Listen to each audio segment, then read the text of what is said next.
Hello everyone, I'm Irene. Thanks for tuning in. Today I'm going to be doing a different kind of video for you all. It is sharing our spookiest ghost stories, and I have an extra spooky guest for you today.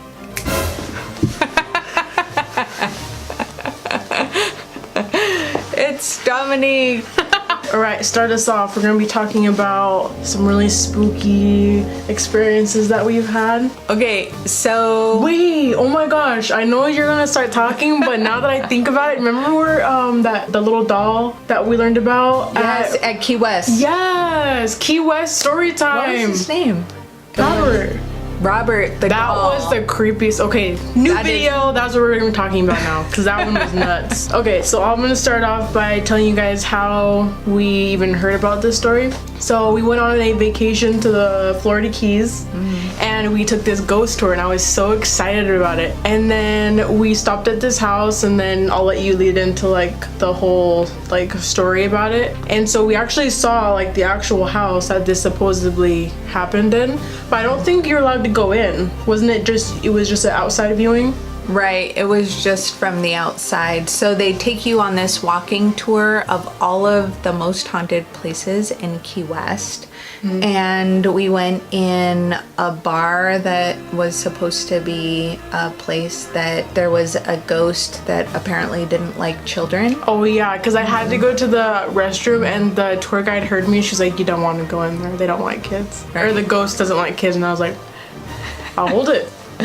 I don't really know like how like old I was, but it actually really scared me when she told me that. I was shook. Then one of the other places that we went was the house that Robert was in. So Robert is the doll, and they've actually made videos about him before. I think on like the Discovery Travel Channel, there was like a series about that or something like that. Right, I think it was the Travel Channel that had most haunted destinations or something like that.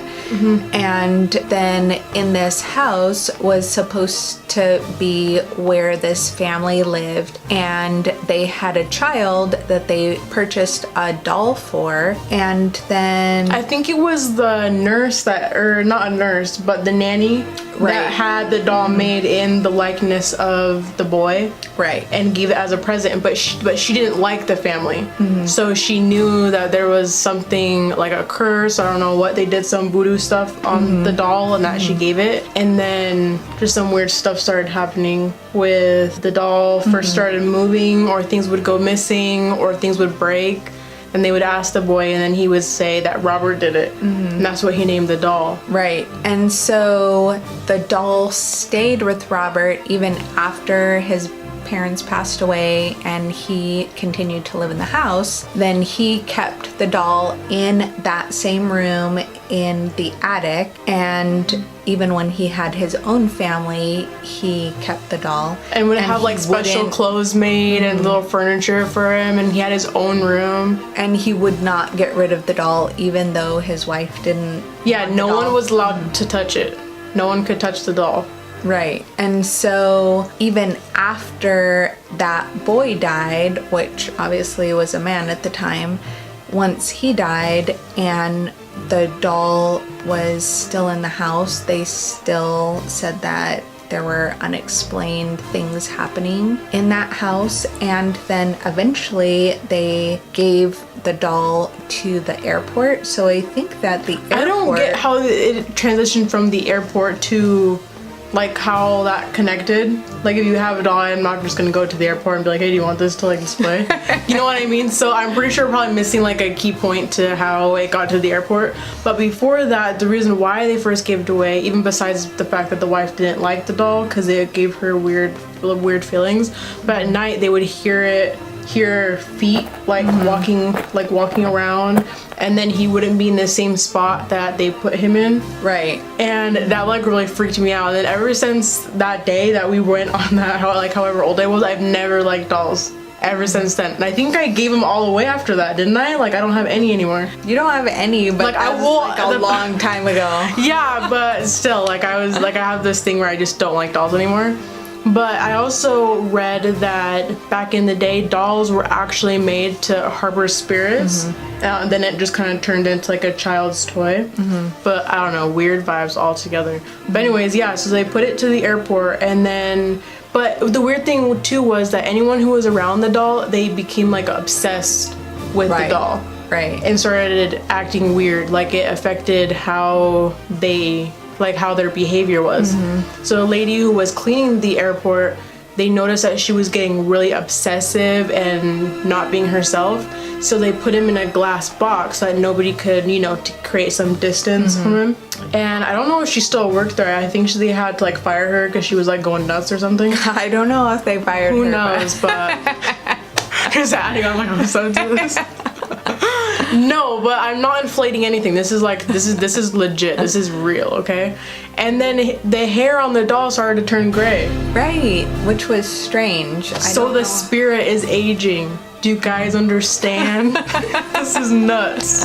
I was like so shook. That was nuts. Right, and the other thing I remember them saying is that even though in the airport this doll is encased in glass, sometimes there would be like footprints, or it would be in a different spot, or like it would be resting different.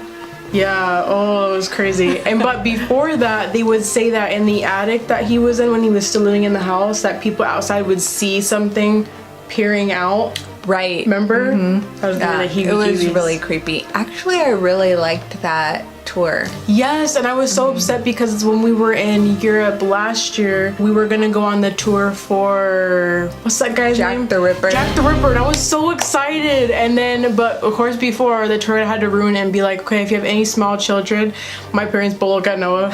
And we're like, and I'm like, no, I'm like, please just stop. Because and then he went, this is not the place for them. And then my parents were like, maybe we shouldn't. And I was like, in my head, because the tour guide really emphasized that this was not a tour. I feel like he was just trying to be dramatic to make it more like alluring, like, wow, this is gonna be just a crazy tour. No, and it was really singling us out. No, it was really enticing me. I was like, yes, I want to know. Tell me. No, so what kind of parent then are you gonna be if all of these other people in the group are then staring at you because you're the only one with a small child? Listen, peer pressure don't work on me, honey. I'ma go. So then we were shamed into leaving. Really? You guys felt like that? I don't know if your dad did, but I did. I was like, all of this judgment and all of these other parents. I was fine. I was looking around like, who has little kids? Like, get them out. I'm ready. Yeah, like, get them out. Okay, let's go. I'm ready. So we didn't do it. Yeah, I was like really pouty about that, but it's fine. Right. It's not fine, but.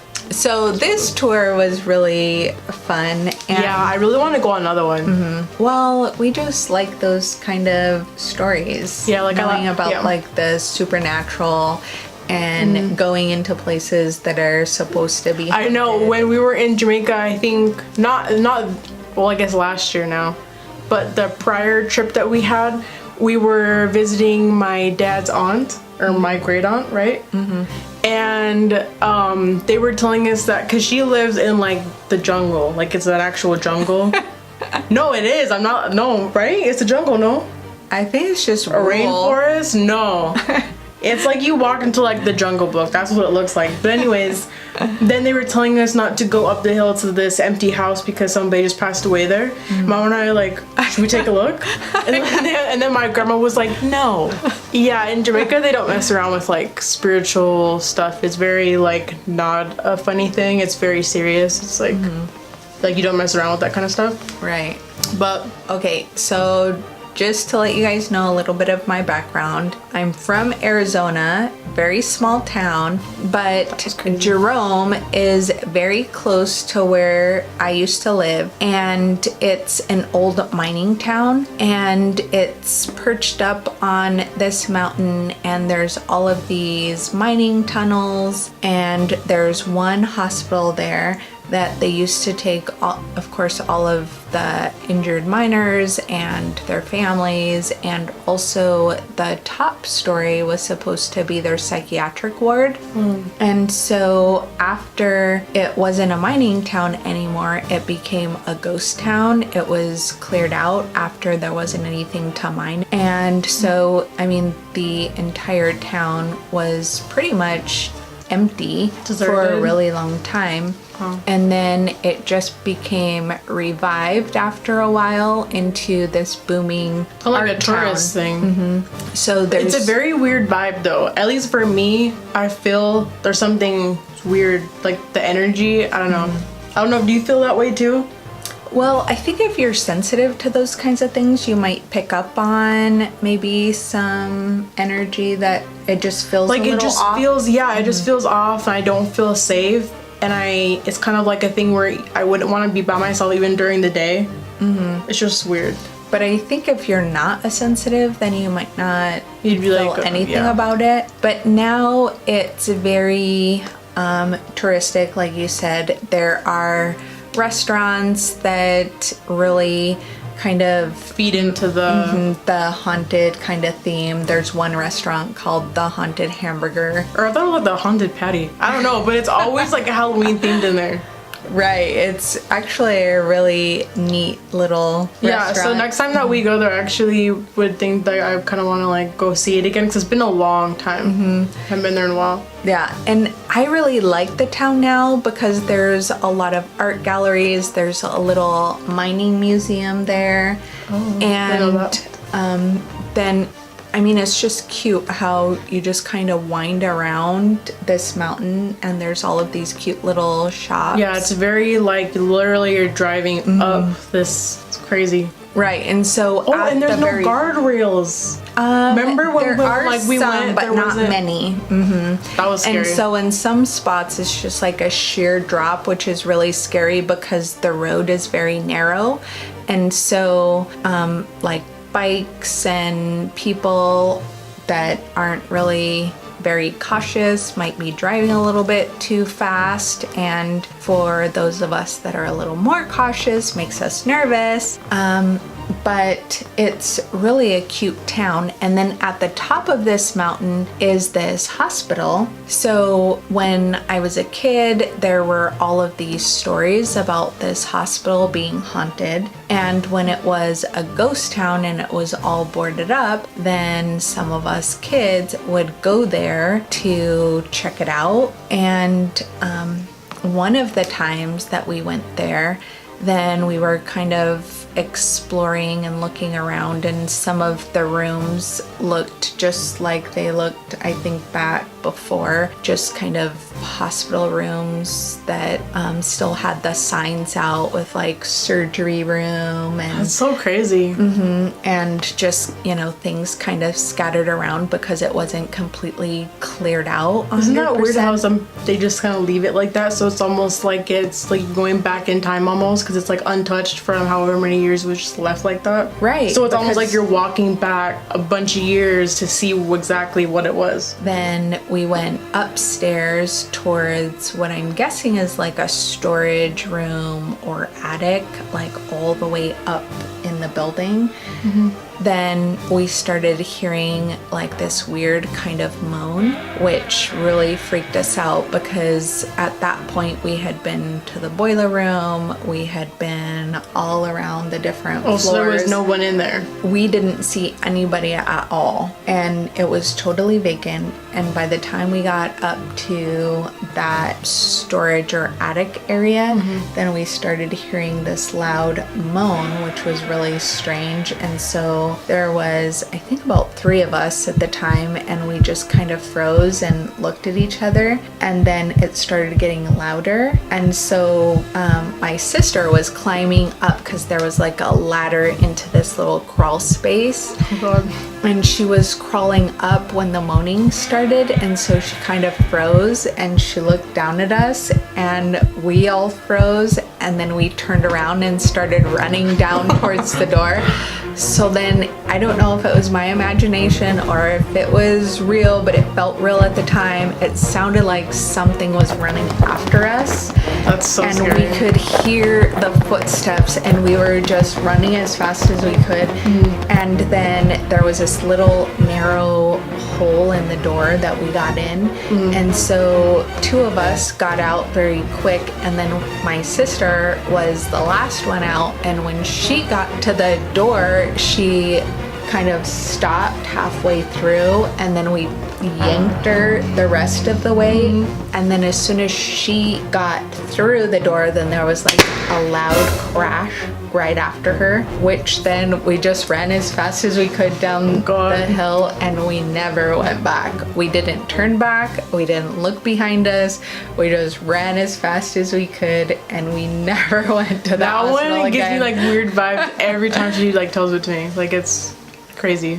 I know, but then the other weird thing with that place is that afterwards I was working with this lady, and she had her wedding reception there because after it was revived into an artistic community, and they had all of these fun shops springing up all over, and then they redesigned this hospital into a hotel. And so now Why in God's name would they do that? Now it's gosh. a beautiful hotel, and I think it's just called Jerome Motel or Jerome Hotel. I'll have to look. Sounds pretty ominous to me.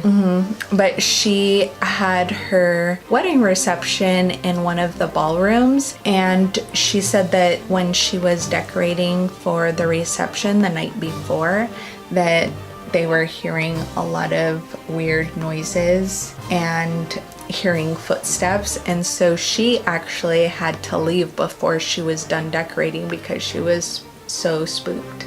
And they were the only ones in there while they were Decorating. Since then, I have been back just in the lobby to see how they remodeled everything, but I haven't really explored or anything because now it's a hotel.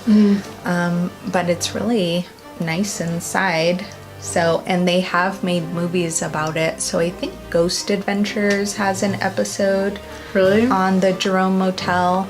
So I don't know, maybe in the future when we go back to Arizona, it would be worth stopping by to I would get be a willing. picture. Definitely be willing. That would.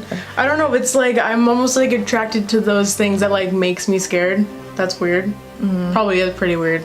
No, I think a lot of people are like that. I wouldn't want to try to Like, I don't want to get summon possessed or spirits anything. or try to conjure up anything. But it was I'm weird just because- fascinated. Yeah, that's the word. Same. And what was weird is that when we last year when we went to the catacombs in France, I don't know if I was just trying to ignore it subconsciously, but I don't feel like I felt any type of way. No, I felt really sad in Really? there. I didn't like it at all, and actually I deleted most of the pictures that we had from it just because the feeling that I got was like an overwhelming grief. Really? I felt really sad and I didn't want to keep any of the pictures. Yeah, I do think that was, yeah. I mean, I'm not gonna lie, I thought it was awesome. Not with, no.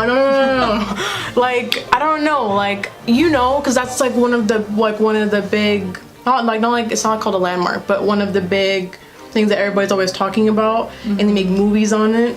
So it was like an attraction. Yeah, it was like amazing to see what they did, because it was just rows and rows upon like just bones everywhere, but the way that they were stacked, it was the way I was thinking it from like an art standpoint. I know it sounds really weird, but just how they put them in a like almost in like shapes or in patterns, like they were almost like making art with them, is how I felt, is how I was like seeing it.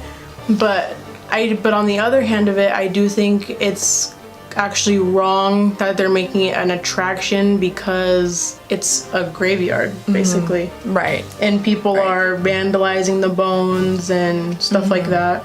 So that part I think is not good, but was pretty kind of spooky still to see all that.